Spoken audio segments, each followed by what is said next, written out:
Hi, I'm Caroline and I'm nearing the end of my 2-week road trip around pockets of the Scottish Highlands and Islands.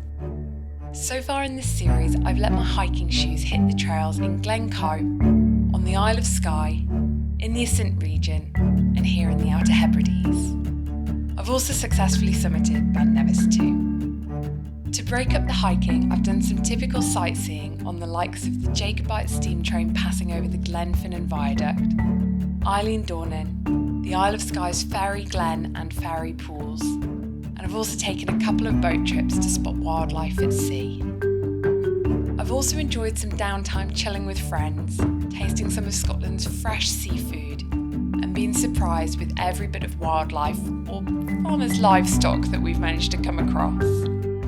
In today's episode, we'll be exploring the area of Uig, visiting not one, not two, but 3 different beaches, taking advantage of the unusually warm and sunny weather.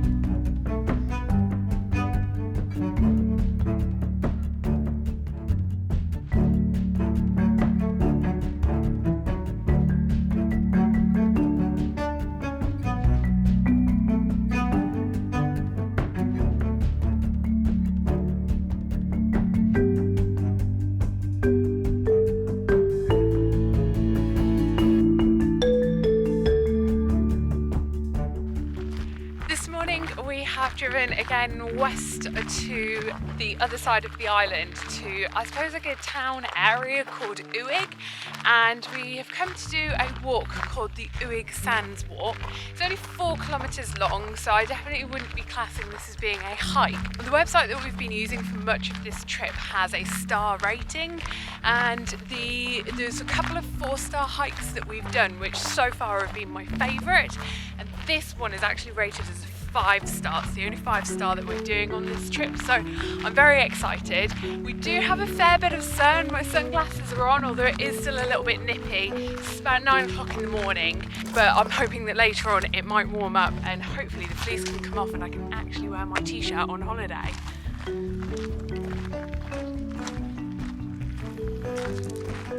It's such a vast amount of sand. I can't work it out. There's water over there, but I don't think that's the sea. I think the sea's out that way. I can't even see the sea. I think that might be a river or a loch. I don't know. But wow. This is really pretty.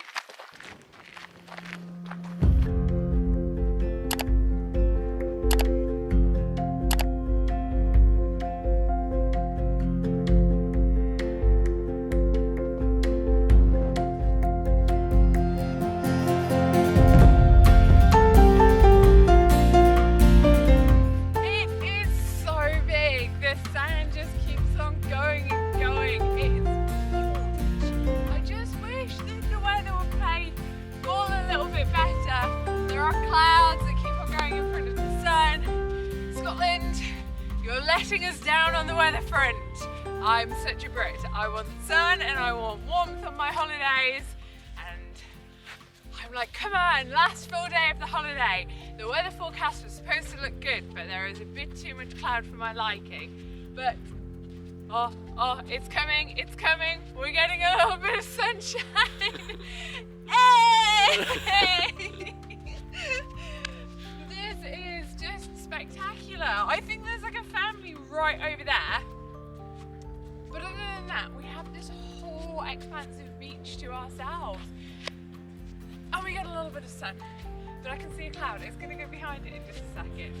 Oh, we'll keep on going.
So this hike at Uig Sands is a there and back, and that really cool bridge that I thought was really cool before allowing us to cross over the little stream has now proved to be slightly problematic on the way back as the tide has come in. It's not so much so that it's too deep, so I think we're just going to have to get rid of the hiking boots, socks, pull up the trousers a little bit, and we're going to wade through some of the water because we have got something booked this afternoon, and I fear that if we've got to walk all the way back to the road and walk the long way around to get back to the car, we might miss our appointment at 2 o'clock this afternoon. We're just going to go for this. It's probably going to be freezing because it's Scotland and everything seems to be freezing up here, but it's going to be worth it.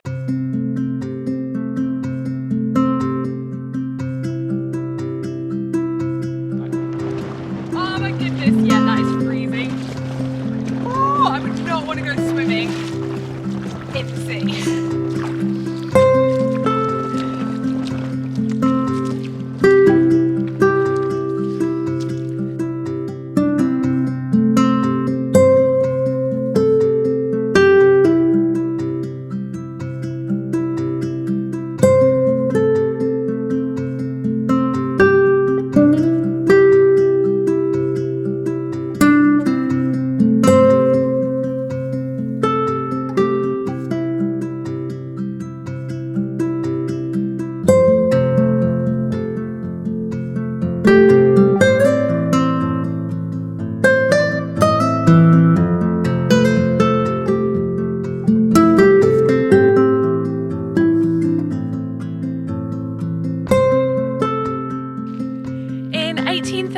Some 12th century chess pieces were found in amongst the dunes here at Ouig Beach, and they were made out of walrus's tusks, like the ivory from them. Unfortunately, and I hate having to say this as an English person and as someone who also lives in London, with a lot of things that have been discovered in the world, they have been put into the British Museum in London, so you can't actually see them here. I think a few of them are at a museum in Edinburgh, which is a little bit better because at least they're in Scotland, and sometimes they do get loaned to the Lewis Castle, which is back on the east side of the island in Stornoway.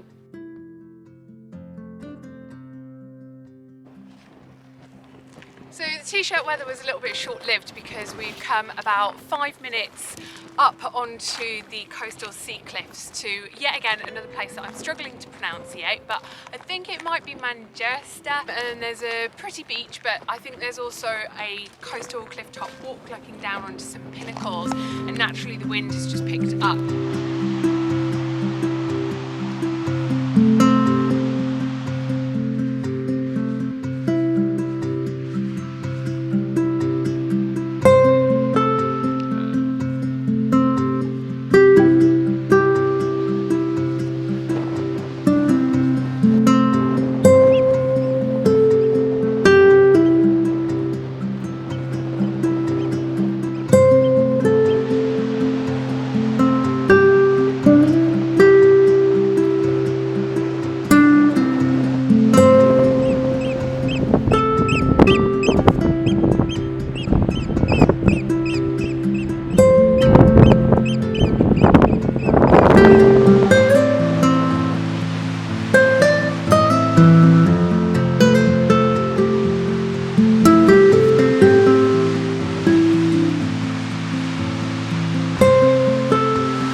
Time. I had come out to the Outer Hebrides with some real misconceptions.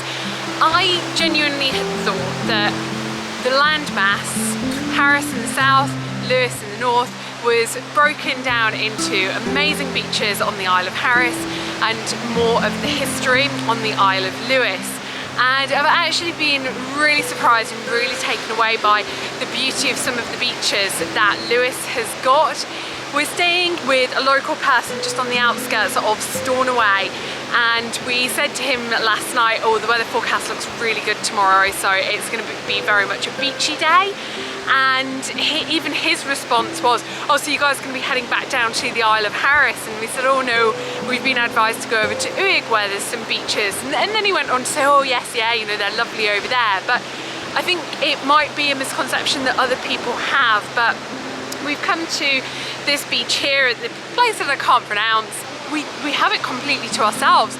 There's a huge wash just further inland, and just walking across it, there were barely any footprints. We don't think that the water's gone up that way for a while. We think it only goes up the wash if there's been a particular storm. So I think it just goes to show how underused and underutilized the beaches are here.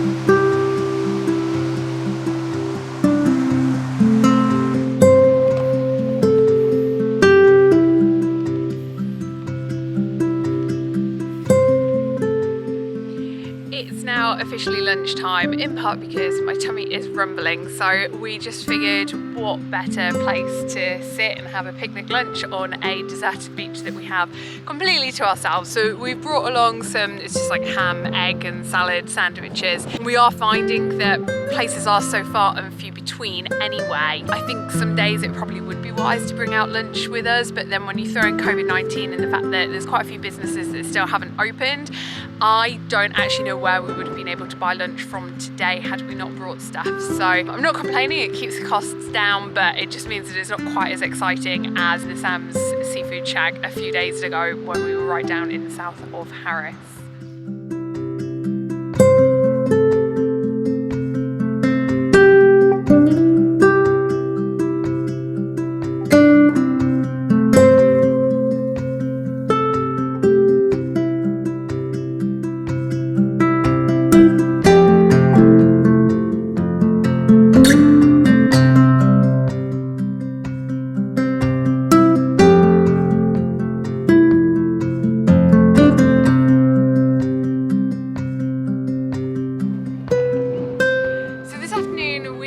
Driven probably only about 5-10 minutes down the road from the beaches earlier on today to a beach called Reef Beach, and I think out of all of the beaches that I have visited now on this trip to Scotland, this one has to be my favourite one. Why? Why? Because it's called Reef Beach, which I can very confidently pronounce correctly. Everything else just seems to have been in Gaelic, and my understanding of how to pronounce Gaelic things is probably butchering it. So yes, Reef Beach wins because I can pronounce it.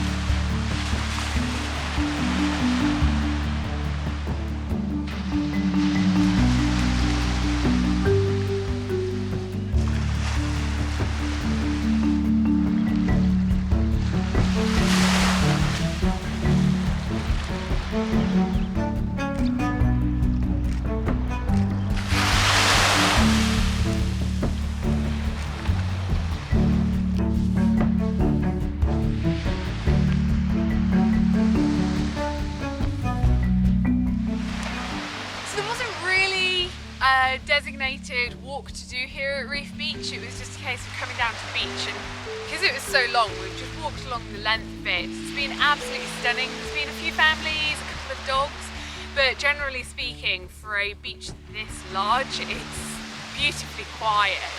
And even the drive getting from the main road over to it, that was absolutely stunning, and lots of little scenic viewpoints looking down onto other smaller beaches. There's a really cute village that we passed, and just like rocky cliffs, I suppose, of one part of the road that we had to sort of drive through with the steep cliffs on either side.